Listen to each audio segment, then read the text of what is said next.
Како што веќе најавивме почитувани читатели, наш гостин во актуелно е универзитетскиот професор Весна Мојсова-Чепишевска, директор на Меѓународниот семинар за македонски јазик, литература и култура. Актуелно. Професорке, на 3 овој месец беше одржан првиот академски час, со што и официјално започна новата академска година на универзитетите во Македонија. Но она што е евидентно и што пред известно време беше една од топ темите во јавноста е многу слабиот интерес на младите за изучување на македонскиот јазик и на македонистиката воопшто.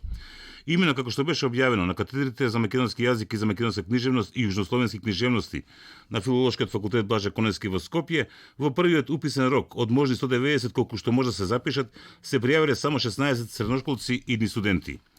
Ако кон ова додадеме дека лани во годината на Коневски, како што беше наречено одбележувањето на 100-годишнината од раѓањето на основоположникот на современата македонска култура и на македонистиката како научна дисциплина Блаже Коневски, беа запишани само 20 студенти. Повеќе од јасно е дека во последно време се соочуваме со драстичен пат на интересот за македонистиката. Според вас, кои се основните причини за ваквиот слаб интерес за изучување на македонскиот јазик и на македонистиката воопшто? Па, бројките на вистина се поразителни.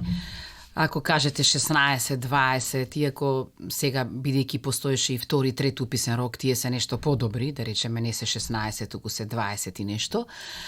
И тие се поразителни, ама јас не гледам, не мислам дека така треба да ги гледаме како проста бројка.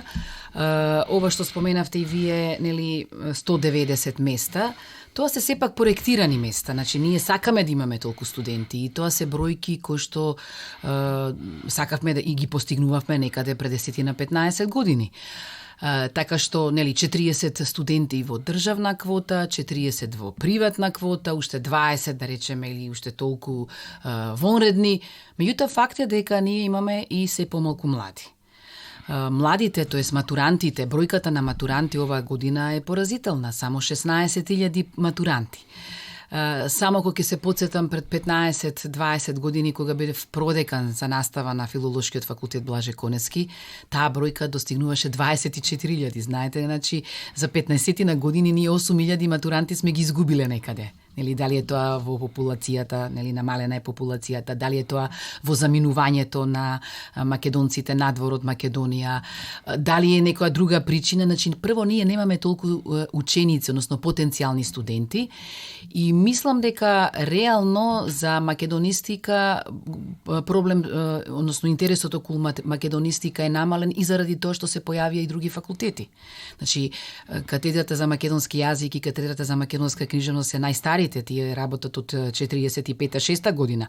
Меѓутоа, во последните години, последниве 20 години, македонистика и македонски јазик и книжевност се студира, се учи и на други универзитети. Значи, се учи на Штипскиот, се учи на Тетовскиот, се учи на Битолскиот. И ако видите дека и таму имате 10 на 15 студенти, тоа е сепак бројка од 80 горе-долу. И тоа не е лошо, Меѓутоа, генерално интересот или намалениот интерес за изучување на македонскиот јазик оди затоа што македонскиот јазик или воопшто и јазиците не се повеќе тренд. Значи не се во мода, затоа што денешните деца и сакаат да учат нешто што е во мода. Во мода е информатиката. Во мода е, да речеме, медицината. Тоа се науки на иднината и науки кои што се платени. Македонистиката не е платена наука.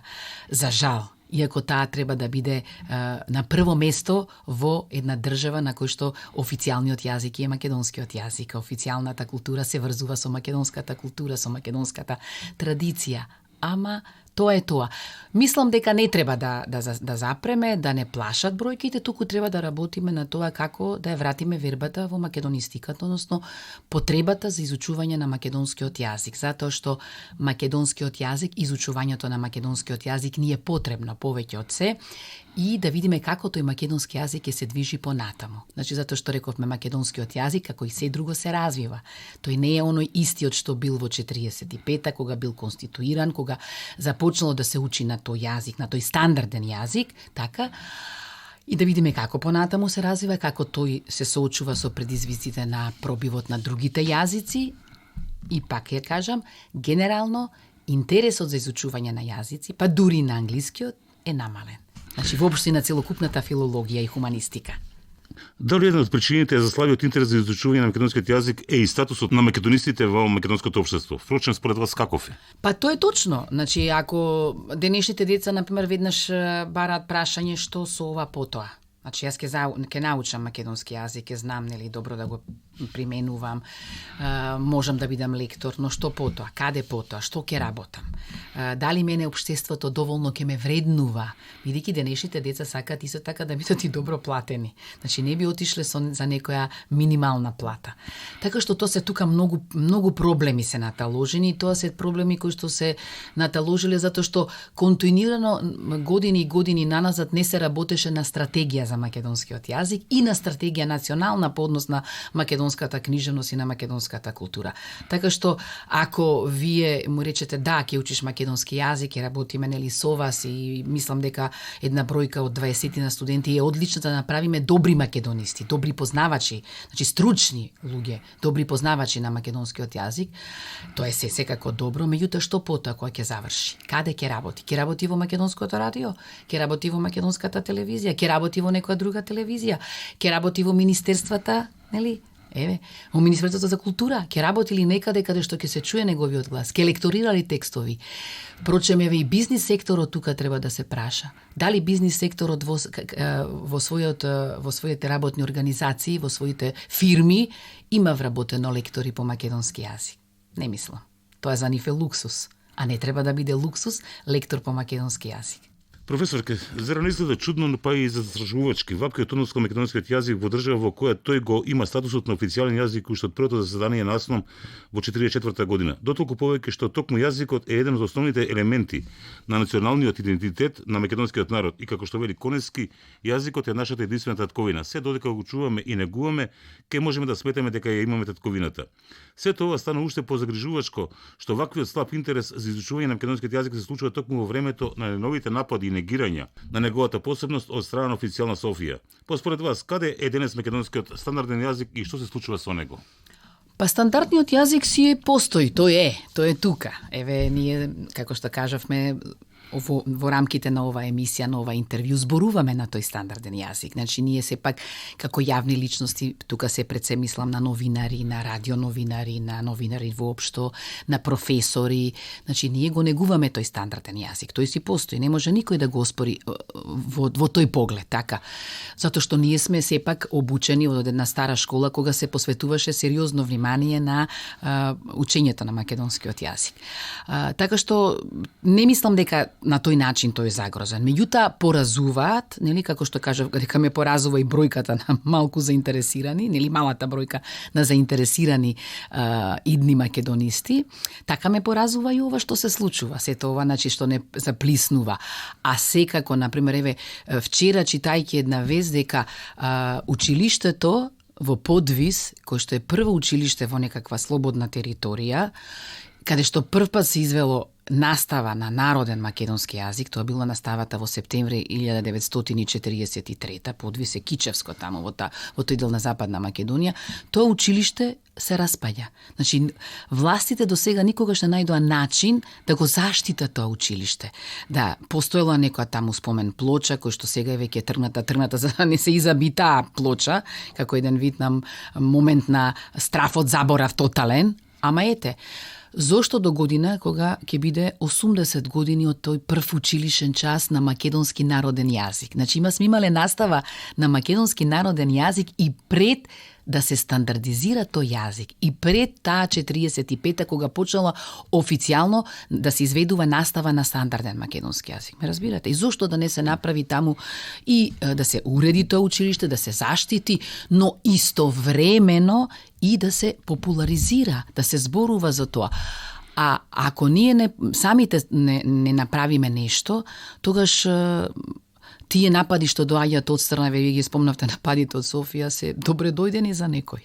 Така што ние треба сите, разговараме постојано за тоа, сите да имаме свој влог во зачувувањето на македонскиот јазик, а стандардниот јазик не може никој да го измести. Секако, тој може да се расипе, нели? Ако не го негуваме, ако не го учиме, ако не му се посветуваме, секако може да се да контаминира со англизми, со други странски изрази. Ако ние не работиме стручно на тоа тие англизми да ги замениме со соодветни македонски зборови, изрази и така натаму и така натаму. Така што сега сме на некаква пресвртница и треба сериозно да мислиме што понатаму. Ако сме ги изгубиле овие години наназад, барем да не ги изгубиме годините што следуваат. Професор, ќе да проговориме и за македонистиката денес. Според вас, каде е таа денес и колку лекторатите по македонски јазик и меѓународниот семинар за македонски јазик, литература и култура во Охрид, чиј директор сте токму вие, како најголеми амбасадори на македонскиот јазик и на македонистиката придонесуваат за нивната афирмација во светски рамки? Така, меѓународниот семинар за македонски јазик, литература и култура е навистина една многу сериозна и стабилна институција, образовна, но и дипломатска, може да кажеме, дори културна институција. Вие кажавте дека имаме неколку повеќе лекторати, тие лекторати се всушност сега 10 на број, значи лекторати. Тоа што значи? Лекторати имаме во тие универзитетски центри каде што ние праќаме лектор по македонски јазик. И тие се 10 на број. Но уште 10 имаме универзитетски центри каде што се изучува македонскиот јазик, литература и култура, но наставата таму не се изведува од роден говорител, значи не од лектор кој што го праќаме ние од Универзитетот Свети Кирил и Методи, преку меѓународниот семинар за македонски јазик, литература и култура, туку од професори македонисти кои што се образувале тука, кои што доаѓале на летните школи, па сега нели учествуваат и на зимските школи на меѓународниот семинар за македонски јазик, литература и култура. Така што она што е ново покрај веќе постојаните, да речеме, лекторати, работиме интензивно на тоа да почне со работа лекторатот во Анкара и сега веќе избравме и лектор за македонски јазик, по македонски јазик за лекторатот во Пекинг. Значи тоа се тие нови покрај овие 10 што се тековни и уште 10 други центри. Така што велам дека тие се навистина многу битни, бидејќи се соочуваме секогаш со проблем, не можеме на сите што се заинтересирани да дојдат на летните школи да им излеземе во пресред, бидејќи се тоа летни школи кои што се со целосна стипендија. Значи ние ги пречекуваме, ги вдомуваме, ги нагостуваме, но истовремено ги гостиме и со многу квалитетна настава по македонски јазик, со извонредни предавања од големи стручни лица, познавачи на македонскиот јазик, литература и култура, и секогаш имаме поголема и поголема побарувачка, а немаме толков капацитет да ги примиме сите. И тоа покажува дека тие лекторати таму добро работат и дека има интерес за македонистика и секако за посета на Македонија. Бидејќи што се покажа дека не е исто кога учите во живо јазик, кога престојувате во земјата во која што се зборува тој јазик и кога нели таа настава се одвива надалечна или популарно кажано онлайн. И тоа го имавме како искуство минативе години, бидејќи можевме да видиме како е наставата онлайн и како е наставата во живо. Така што навистина овие лекторати, нели и овие универзитетски центри се за нас многу битни, не за нас како Универзитет Свети Кирил и Методи во Скопје. И не само за нас како меѓународен семинар за македонски јазик, литература и култура, туку како држава. Тие ни се битни, бидејќи тие се точките во кои што се зборува на едно рамно ниво, на едно исто ниво со останатите јазици, дека македонскиот јазик е посебен, дека македонскиот јазик е јазик на кој што се создава една литература рамноправна на останатата европска литература, дека македонската култура е со богата традиција и тоа се навистина, неколку пати сум споменала, најголемите наши амбасадори, тие лектори и тие изучувачи на македонскиот јазик. Рековме, вие сте директор на Меѓународниот семинар за македонски јазик, кој годинава ја одржа својата јубилејна 55-та летна школа, во чии рамки беше одржана и 49-та меѓународна научна конференција, оваа година посветена на 120 годишнината од раѓањето на Васил Илиовски, 70 годишнината од раѓањето на Горан Стефановски и 70 годишнината од објавувањето на граматиката на македонскиот литературен јазик на Блаже Коневски. Па како оценувате годинашната сесија на семинарот и што всушност таа понуди? Јас не мислам дека ќе биде нескромно ако кажам дека сум исклучително задоволна од тоа како се помина. Сепак ова 55-та ја сметавме како еден мал јубилеј. Може ќе рече некој зошто сега нели јубилеи обично се прават на 75 или на округло. Меѓутоа имаше некоја символика 55-та како две петки рековме како нели таа 55 години континуирано никогаш не прекинал да се одвива да работат тие летни школи на меѓународниот семинар за македонски јазик, литература и култура, и затоа сакавме таков посебен акцент да дадеме на оваа 55-та летна школа, особено затоа што се случи после 2 пандемиски години. И особено затоа што работиме на тоа да вратиме сјајот, односно да го вратиме бројот на учесници, бидејќи претходно рековме 53-та беше целосно надалечена, 54-та беше во еден мал број, бидејќи бевме ограничени околу сите тие мерки, ковид мерки така наречени, и оваа година прво задоволни сме од самата пријава на бројот на учесници, значи 60 семинаристи од 17 земји беа. Дојда после известен период и студенти од семинаристи, односно учесници од Кореја. Еве, нареднава година работиме да дојдат учесници од Кина, значи затоа велам сега малку Азија да ја вратиме, оно што беше пред известен период присутна, ма поради пандемијата се прекинаа тие природни врски, универзитетски врски што ги имаме со неколку универзитети во Азија. И секако регионот тука е многу заинтересиран, но имавме заинтересирани од Австрија, од Германија, од Италија и така натаму, покрај веќе оние центри каде што имаме, односно оние места од каде што имаме центри, каде што имаме лекторати и каде што имаме реално настава по македонски јазик.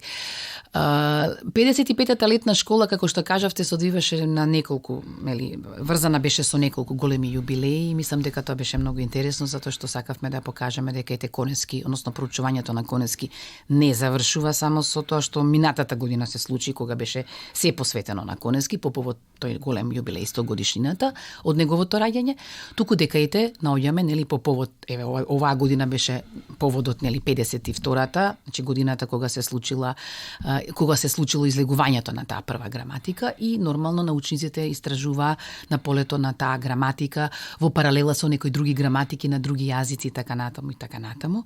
А секако ова е голем јубилеј, значи 120 години од раѓањето на Илјовски и 70 години од Горан Стефановски. И тие се всушност јубилеи кои што се врзува за тоа да го покажат развојот на македонската драма, но и македонскиот театар. Бидејќи знаеме дека всушност веќе со Васил Илјовски се конституира и македонскиот театар. Знаеме дека целата таа активност започнува со сцената, односно со оние представи кои што биле изведувани на Скопскиот театар. И сакавме тоа да покажеме, да го покажеме тој развој, значи да се вратиме малку наназад со почетокот на Чернодрински, но да му дадеме посебен акцент на Илјовски и секако на Горан Стефановски, кој што за жал прерано замина, меѓутоа остави извореден богат по опус. И тоа беше многу интересно, бидејќи предавањата кои што беа понудени за летната школа, значи покрај тоа што овие теми беа дел не само на летната, туку и на меѓународната конференција, значи овие предавања беа врзани со овие теми, со овие 3 големи теми што вие ги споменавте, и тоа беше интересно за самите семинаристи. Меѓутоа се обидовме малку да излеземе и од рамките само на строгата филологија, туку малку повеќе културолошки предизвици да им понудиме на семинаристите на 55-та летна школа. Па во тој поглед интересни имаше неколку предавања, например професорот Владимир Мартиновски понуди едно предавање за македонската поезија и другите уметности, за сликарството или за музиката, значи поезијата и музиката, поезијата и сликарството, поезијата и вајарството и така натаму. Или пак например имаше многу интересно предавање од професорката Лидија Ѓоргиева, кој што го наслови како зборуватели македонска мода, па направи еден преглед на македонската мода почнувајќи од најстаро време, така, и потоа во она што се одбележала таа мода во 19-тиот век, зборувајќи за мода ала Франка, ала Турка и така натаму до најново време. Значи нови моменти, нови предавања, нови предизвици за овие семинаристи, или пак беше многу интересно предавањето на Славчо Ковиловски, кој што имаше предавање врзано со Гоце Делчев, меѓутоа зошто кај нас Гоце Делчев е толку култен, значи како една икона во нашето сеќавање, и тоа не само историски, туку многу повеќе како Гоце Делчев во литературата, во културата, во преданијата и така натаму, и како ние го замислуваме, што за нас представува, зошто е толку битен за нас македонците, така што излеговме малку од она чиста поделба на теми врзани со македонската книжевност и македонскиот јазик, секако тој си беа, меѓутоа беа многу интересни, беа предизвик за семинаристите, за слушателите на 55-та летна школа.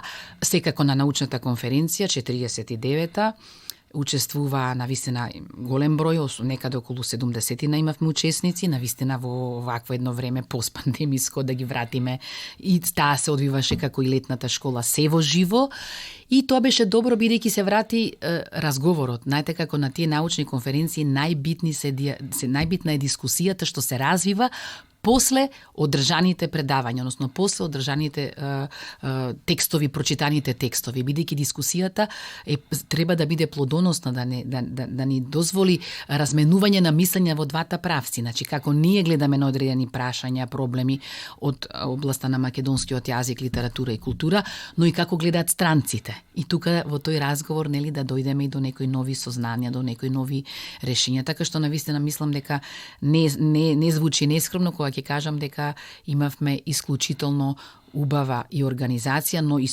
исклучително убаво и точно беше спроведена и организирана и 55-та летна школа, но и 49-та меѓународна научна конференција, а секако тука беа и двете екскурзии, да ги споменам, за странците се многу интересни. Она, да речеме, веќе редовна посета на комплексот Свети Наум, нели, и со посетата на самите извори, со она чувство на тоа дека како да рајот се симнал, нели, на земјата, како да е тука.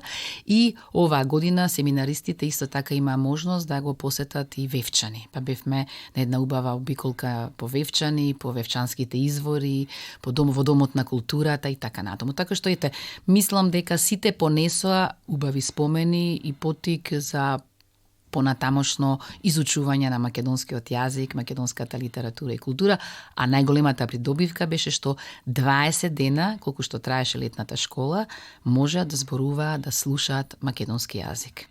Професор, нашиот македонски јазик неодамна доби уште едно големо светско признание.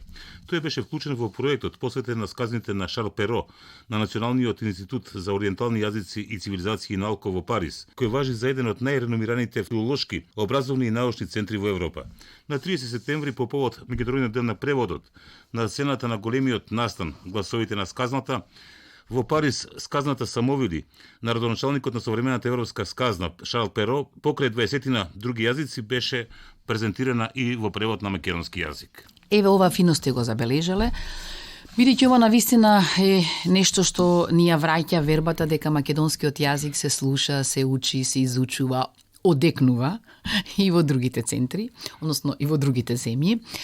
Ова е показ на една од работите на лекторатот. Тој е лекторат во рамките на ИНАЛКО, тој е Институтот за ориентални јазици во Париз, на Сорбона, и тој институт, знаете како има многу јазици, меѓу толку многу јазици е и македонскиот, и ние имаме таму, нели, лектор кој што работи на изучување на македонскиот јазик, меѓутоа не само лекторот Ѓоко Здравевски, туку и професорката Фроса Пеовска Бушро, кој што е исклучително посветена на таа македонистика, таа води македонистиката, и еве гледате, од работата на тие часови доаѓа таа идеја, нели, бидејќи ова е година, наречеме, на Шарл Перо, и тој треба да се прослави како татко на светската, европската и светската сказна, да се преведе една сказна, вие споменавте Самовили, една сказна на повеќе јазици. Од тие на 20-тина, еден од тие јазици беше и македонскиот. Меѓутоа, што е најинтересно, што тој превод што се правил на самите часови. Студентите по македонски јазик, значи оние кои што го изучуваат македонскиот јазик на ИНАЛКО, тие студенти заедно со својот лектор ги направиле своите први обиди да ја преведат сказната на Перо, кој што мора да кажеме дека од еден архаичен стар јазик, француски, постар, бидејќи, нели, тоа е по на давнешно време, да ја преведат на македонски. И потоа на таа манифестација, на тој настан, покрај сите останати јазици на кои што се прочитала таа сказна на Перо, да се прочита оваа сказна и на македонски јазик. И тоа е показ, еве, како може и во пракса да се покаже дека македонскиот јазик, нели, е активен јазик и дека на него се преведува и дека на него се случува литература, се случува превод на литература, и навистина беше убаво што токму на денот на тој, нели, ден кога е денот на преводот, 30 септември, се слушнали македонскиот јазик. Например, други лекторати имате некои други активности. Например, во Истанбул, на денот на европските јазици, пак 27 септември, лекторатот по македонски јазик, заедно со лекторката Габриела Ивановска и со професорката Туркијан Олџај, направија една презентација на македонскиот јазик. Студенти од Истанбулскиот универзитет беа облечени во македонска носија. Еден од студентите, кој што веќе неколку години доаѓа на летната школа, ја рецитирал Тъга за југ. Замислете сега, Тъга за југ на Константин Миладинов одекнала, нели, на македонски и сред Истанбул. А ја знаеме, нели, тагата, нели, на Константин во оваа песна за сите овие јужни топли краишта во кои што тој се чувствувал, нели, најубаво, најсвој, наспрема, нели, оној студен прече кој што го добил во Москва. Така што тоа, еве, сега неколку, ова се две работи кои што сакав да ги кажам, да ги споделам, нели, со слушателите на македонското радио, а такви ќе има и повеќе, бидејќи, да речеме, еве, до година Иналко ќе прави 50 години од македонскиот лекторат, од лекторатот по македонски јазик, сигурно ќе имаме некој настан со кој што тоа ќе го одбележиме. Потоа лекторатот во Сосновјец, исто така лекторатот по македонски јазик до година ќе прави 35 години. Така што и тоа ќе се одбележи. Еден јубилеј од 30 години ќе направиме и во лекторатот во Будимпешта. Така што, еве, работиме на тоа да заживе, односно да почне со активна работа лекторатот во Пекинг. Веќе е почната првата настава по македонски јазик во Пекинг. Наставата ја започна професорот Симон Саздов и потоа на тој почеток, на тие први почетоци, најпрви почетоци, да речеме, почетоци пред сите почетоци, така, ќе се надоврзе работата на идниот лектор кој што веќе го избравме и ќе го подготвиме да го пратиме во Пекинг. Затоа велам дека, тоа е доказ дека се слуша македонскиот јазик и ќе се слуша македонскиот јазик. Можеби нема, ќе кажеме дека не е тоа дека го изучуваат во голем број, меѓутоа сите тие што решаваат да работат, нели, на својата наобразба преку изучување покрај на оние останати други јазици и на македонски, за нас е секогаш добродојдени и се покажуваат како вистински посветеници на македонскиот јазик. Еве, заборавив дека и до година имаме еден убав јубилеј во Риека, ќе направиме 15 години од лекторатот по македонски јазик. Зошто ја спомнав сега Риека и зошто ја спомнувам Хрватска? Бидејќи тоа е еден од последните најмалите лекторати, меѓутоа е најброен, има голем интерес и секако тука е многу битно, бидејќи Хрватска како членка на Европската Унија многу посветува на малцинските права, на правото на македонците што живеат во Хрватска да изучуваат, да го изучуваат својот јазик. И тоа е многу силна таа врска помеѓу лекторатот во Риека и македонците, особено во тој дел Риека, Опатија, Пула, тука има доста, значи така. И правото тие да изучуваат македонски, иако македонски јазик изучуваат и учениците што се со македонско потекло и во Загреб, и во Осијек, и во Сплит, и во Задар. Така што многу е битно да одбележиме таа мала годишница, 15 години од лекторатот по македонски јазик во Риека, затоа што се случува во една земја која што е членка на Европската Унија, од тие новите членки, нели така, не зборуваме, нели, за Франција кога зборуваме за Франција, туку од овие поновите кои што, нели, пред извесен период влегоа и стана рамноправни членки на Европската Унија, секако тоа е, нели, целта и на Македонија. Професор, ки на крајот, според вас, што треба да се преземе за да се зголеми интересот за изучување на македонскиот јазик и за подобрување на неговата положба? И каква треба да биде улогата на државата во заштитата и унапредувањето на македонскиот јазик? Па што треба да се преземе? Некако ние што мислиме дека знаеме дека што треба да се преземе, малку помалку не прашуваат за тоа. А јас стојам цврсто на тоа дека ние навистина треба да имаме многу поцврста, многу попрецизна така наречена национална стратегија. Затоа што и ова што се случува во последниве неколку години, мислам дека си дозволуваме премногу некој да ни кажува што требаме и како требаме и зошто требаме, и од тоа посакувајќи да имаме добрососедски односи, што секако е во преден план, тоа никој не го секогаш сакаме да имаме добри односи со соседите, мислам дека некако малку премногу ја виткаме кичмата. и дека треба малку подостоинствено да зборуваме околу тие прашања, односно подостоинствено да си кажеме без нервоза, без лутина, без гнев, но да кажеме да му кажеме на тој другиот докаде може да оди неговото мешање, неговото интервенирање, неговото посочување што е, како е, од каде произлегол македонскиот јазик, кога се конституирал, зошто се конституира толку доцна. Тоа се историски процеси, меѓутоа сега, од таа 45-та, ви имате колку години на стандарден македонски јазик, па ова македонско радио на која основа е изградена, па македонската телевизија, па весниците, па учебниците и така натаму и така натаму. Така што мислам дека треба малку повеќе да бидеме похрабри во репликите кои што ги испраќаме. Не треба да бидат тоа реплики кои што ќе го навреди другиот. Меѓутоа треба да сватиме дека некои нивни изјави многу не навредуваат. Прво како луѓе не навредуваат. А не мислам, мене например никогаш не ме расколебува која сум и што сум. Дури искрено мислам дека ме прави поцврста, ама не мислам дека треба да премолчуваме некои работи. Туку треба поотворено да зборуваме за тоа и секако да му се вратиме на изучувањето на македонскиот јазик, но со стратегија, зашто рековме, вие пак се враќаме на почетокот на ова денешно наше интервју.